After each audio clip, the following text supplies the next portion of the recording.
Working on the push-pull tube installation for the elevator control. I've already got some of this assembled here. Wanted to talk about the spacer here. So they give you raw stock for this. It's 1/4 inch OD nominal, and then you have to ream out. It's 3/16 ID, but that's nominal, so it's a little tight. So you got to ream out the ID. I use just a 3/16 reamer. The OD is a little heavy. It wouldn't fit in these rod ends.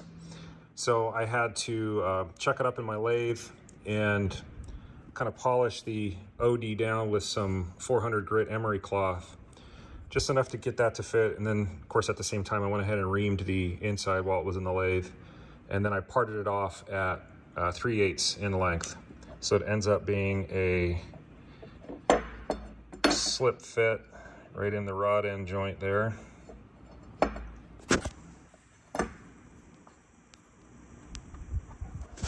Oh, for fuck's sake.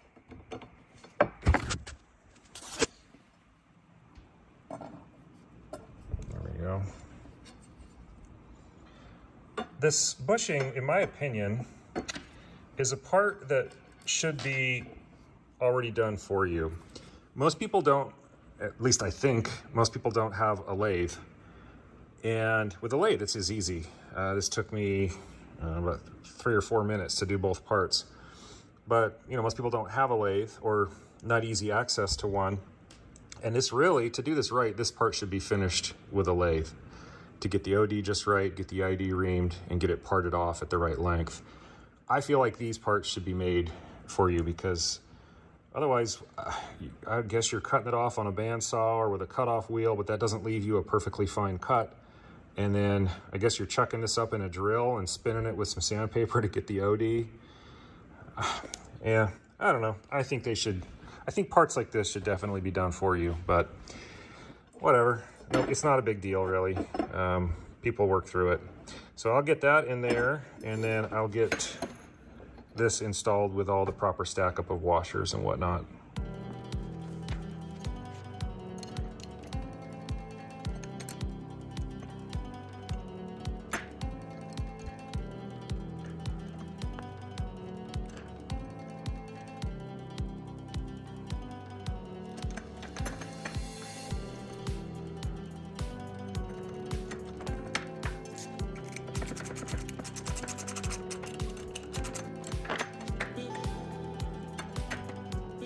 I got a little ahead of myself. I had this threaded onto the rod end already, but I have to put the block on, and I've got to fabricate these 2 tubes here as shown here, number 3s. You can cut to 3/4 inch in length. Same scenario. I'm gonna have to do this on my lathe to do it right, because the ID is a little tight on here with the powder coat. I don't want to sand all this powder coat off. So I'm going to put this in the lathe and use a boring bar and just clean up the inside until I get just a slip fit here.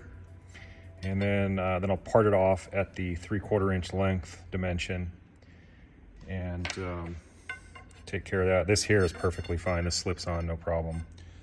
So more lathe work. I don't show my lathe work because it's way behind the RV over there, and it's just a cluttered mess. So I don't show it. It's not a big lathe. It's just a 9x19, I believe. But it's, you know, for stuff like this, it's great. I got these done. I had to take off about 8 thousandths. Well, I had to open it up by about 16 thousandths to get a pretty good fit. It fits on there real nice now. So that's done. I had a thought as I was doing this. These are the stops, your elevator stops for both up and down as it goes both sides. And on the biplane that I built with my dad, what we did for the stops, it was very similar to this. What we did on, what did we do this on? I think it was was it the elevator? It might have been the rudder. In any case, we used split collars that clamped onto the tube. And what's nice about that is it's fully adjustable at a later time. Here, they're having you drill and rivet these at the time of rigging. And Once it's set, that's it. Whereas if we do split collars, it's not going anywhere. Once those torque down, they're fine. And if I wanted to tweak it a 1/16 of an inch or something either direction a little bit, that can be done after the fact real easily. And then you could, once you find where those collars just end up and they're finally in their happy spot after you've done all your testing and you know you're not going to move it anymore, you can, and this is what we did on the biplane, you can drill a hole in one side of the split collar, tap it, and then run a pointed set screw. And that will just lock it in place to make sure it doesn't slip. So I kind of like the idea of that being adjustable. I don't think it will matter here. I would have to make sure that the collar wouldn't rub the tangs or the welded tabs that come up off the fuselage. I don't think they would. I don't know. I'm kind of rambling on that, but if I change that, you'll definitely see it in a future video. In the meantime, I'm going to move forward with what I have. Where this attaches to the tangs on the fuselage, part of that stack up is the pulleys for the rudder cables to run underneath.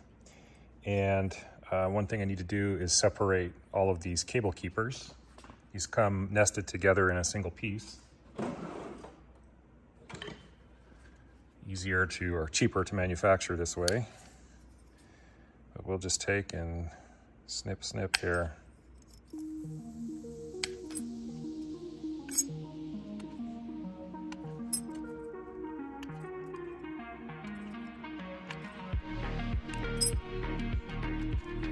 Now that they're trimmed, I'm gonna just nip off the corners at a 45 here, so there's not a sharp, really sharp corner there.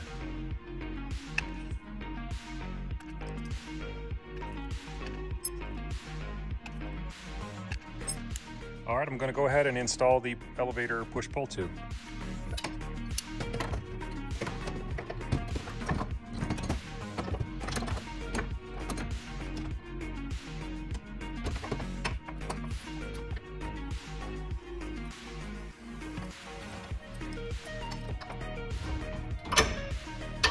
Need to open those up.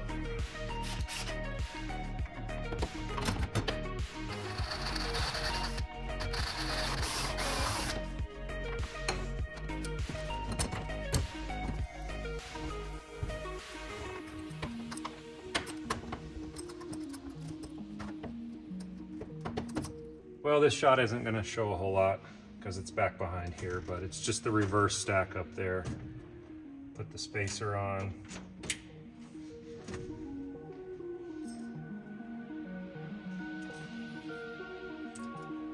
Cable retainer. Pulley. Another cable retainer. Washer and a nut.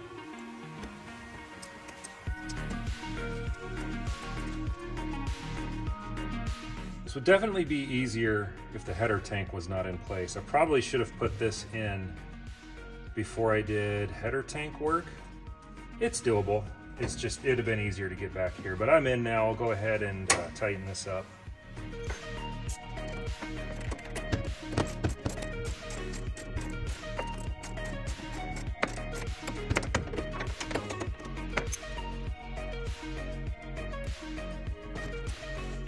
Getting the cotter pins in there is going to be fun. Actually, I think what I'll do is I'll cheat. I'll pull this up, pull the cable up here, insert the cotter pin in here, and then push it back down. Now I'm going to attach this bell crank here. Calls for AN3-11, a drilled bolt. I cannot find it anywhere. I'm sure it's around. I'll just use a undrilled bolt for now. I'll either drill one of these and cotter pin it, or I'll just buy one. But I'll mark it on my list of things so I don't forget. I'll come over here. That being the case, I'm also not going to put the washers in between there. It's going to be kind of hard to get those in. That's all going to come apart anyway when I put the right bolt in there. That's full of powder coat. Okay. I need to open that up. This little guy is amazing. I have used this offset drill so much. If you don't have one, get you one. Okay, so basically that's what we have. And we get a 1/4" bolt up here at the control stick.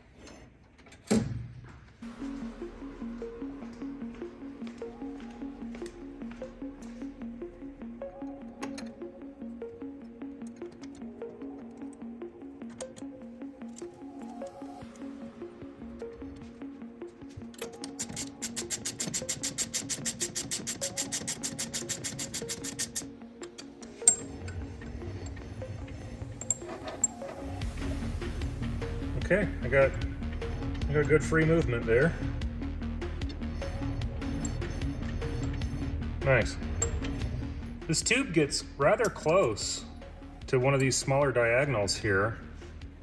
I mean, there's clearance. It's a 1/4".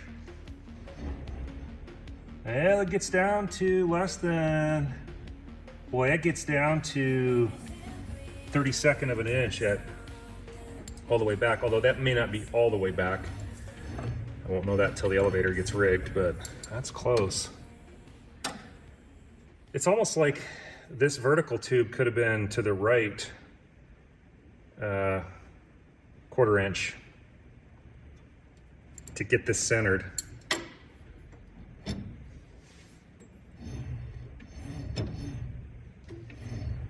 But it clears barely. I'm gonna work on the aileron cables and pulleys.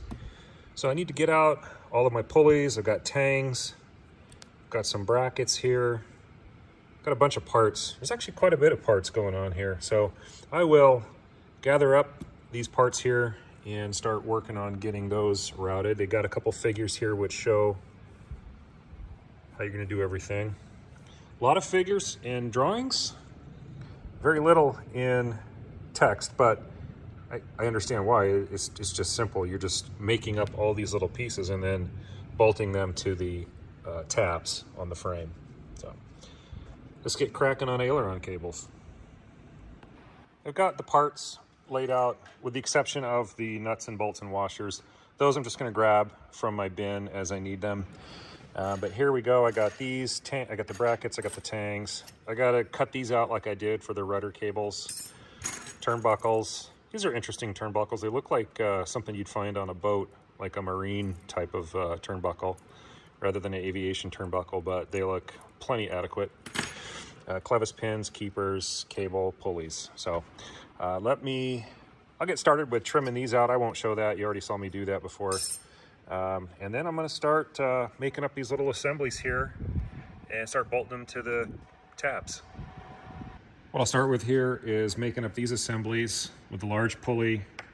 Got an AN 3-6 tang through there, washer, and a lock nut. Looks like I need to make six of these.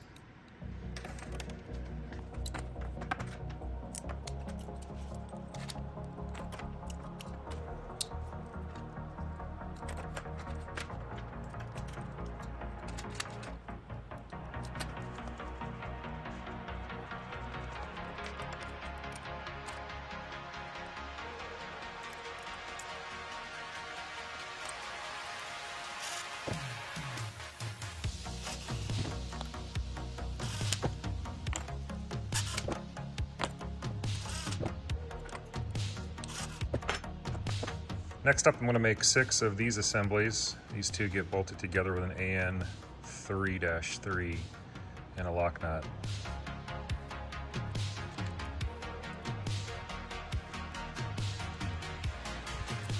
The manual says to tighten these down just enough to where they can still have just a little bit of rotation here.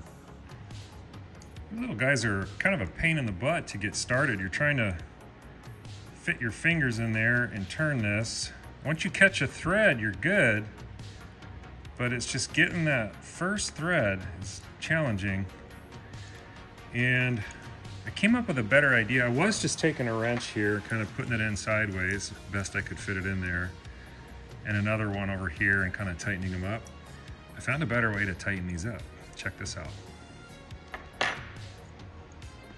About like so. If I go any tighter than that, these kind of bind up. So this is just kind of where it ends up, but it doesn't really matter because when the cables and everything get tensioned up, this all tightens up anyway. Take one end here, I stick it in the vise and I squeeze on it this way so that it's the sides of this are squeezing on the head of the nut, right on the flats. Not a lot of force, just enough to keep it from rotating. And then I give this just a little squeeze to kind of squeeze it together so that it's going to catch the flats of the nut. And I just come in here, give this a turn until I am tight, but I still have that little bit of movement.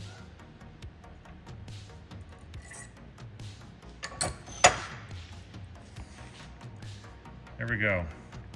I can open this up a little bit.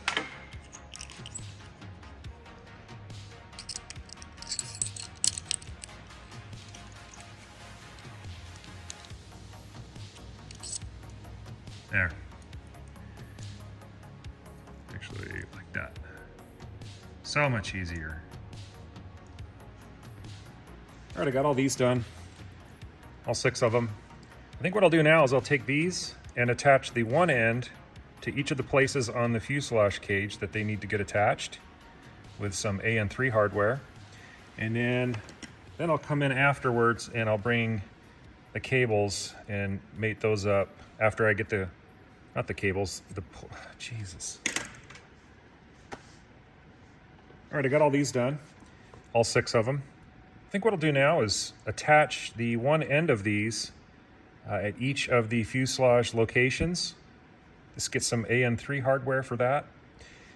And after that, when I get the cables and stuff all put in there, then I'll go ahead and slip these in. And these get the clevis pins with the little quick connect links here. First thing I got to do is clean out the powder coat in that hole. I'm going to use my offset drill for that.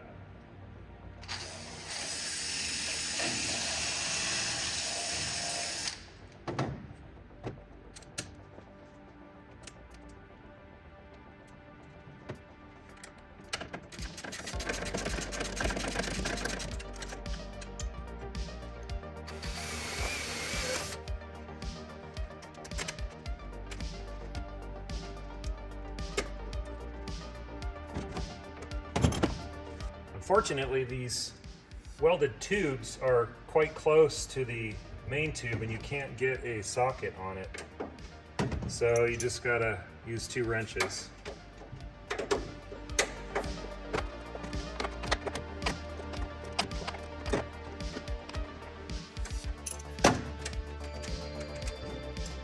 Here's a tip for all you builders who have hopefully watched most of my video series before you've done anything on your kit because you're gonna find tips like this one. Put those in before you do anything to the cage, tail cone mating or anything. There's really no reason that those can't go in at any time, and it would just make it so much easier than trying to reach around and get down in there. It's gonna be especially harder down here since I've put this in. I shouldn't have put the tank in until I had done those. But I can't see any reason why those pulley mounts and even the ones up front can't be done, couldn't be one of the first things you do to the cage. So, little tip for you, if I ever build another S-21, I've got a list of all these notes that I'm taking, and that is something I would do like the day my kit arrived, is I would put all those in. I ended up taking the header tank out. There was no way I was gonna be able to get in there because I still have to open up the ID of that and clear out the powder coat. I couldn't get a drill in there. So tank came out, easy to do. I didn't really have anything connected other than I had the one fuel line up there, but that was easy to come off. So let me clear that hole out and then I can put that bracket in.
Need to put the pulleys that go on the tangs of the cage here. But in order to do that, I first need to lay my cables in there, because once that pulley bolts in, that's it. That cable isn't coming out or going in if it's not in there. So I need to seek out those cables, get those small pulleys, and get the hardware to get those installed.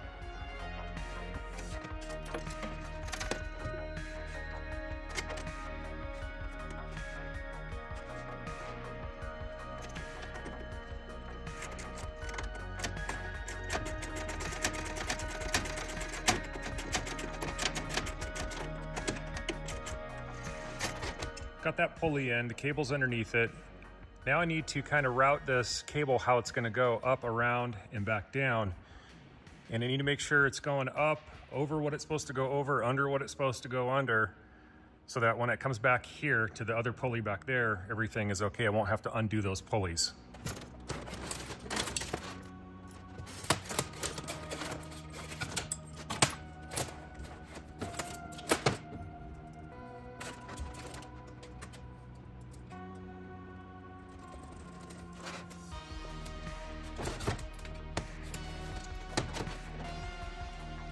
So here's what we got. Pulley here, cable's underneath it, comes across, it runs next to the fuel pump. It goes through this little area here. I haven't installed it yet, but this is where one of the pulley brackets will go. So there'll be a pulley there. It comes straight across, the tang mounts to the AM3 that was previously installed on the stick control. And it goes underneath the rudder cables and above the rudder return. Goes over there. I already have this pulley bracket in here. There will be a pulley there, takes a turn back, and will come, and a pulley will go there. So I'll go ahead and get this pulley in, and I'll come over here and install that pulley bracket. I'm going to install these assemblies here. One of them goes in that cable bracket there. And the hardware for these is a clevis pin and a little steel ring keeper there that fits through that hole.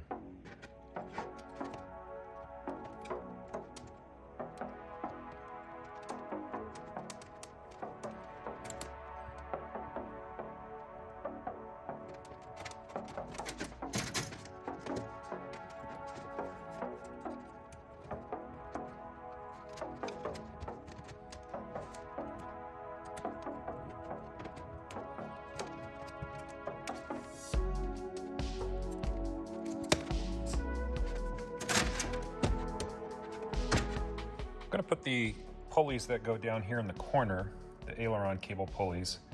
I'm not gonna string the cables through them yet. I'll just, I'll install them with the clevis pin and the little steel rings here.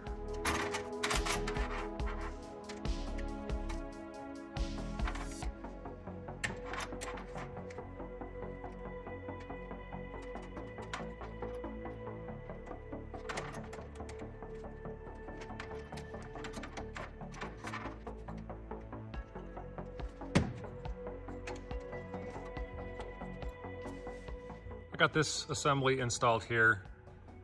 There's a spacer here. You do have to cut this down to 7/8 from tube stock. Then there's, of course, the bracket here, pulley, a small pulley, and keepers, and then a nut on the back, washer and a nut on the back side. The reason this is so long is there's a closeout, aluminum closeout piece that comes across here, and it mounts with this screw here. I am considering not running these closeout pieces. There's one that comes up and around here, a plastic one over there and here. I don't know. I'm just trying to save weight. So I'm probably not gonna run that closeout and these plastic ones. I may not even run the side ones here. We'll see. I don't know. These are not for sure things, but anyways, just thought I'd throw that in there. Those are installed. The cables I just put in here for now, just because I wanted to see how it would run. I believe these will have to come out when it's time for the wings. They'll be installed in the wings. They wrap around the pulley out there in the wing. So for now, I just kind of have them zip tied and kind of put out of the way. Well, that'll do it for this episode. Thank you for watching. And if you like my content, please like and subscribe.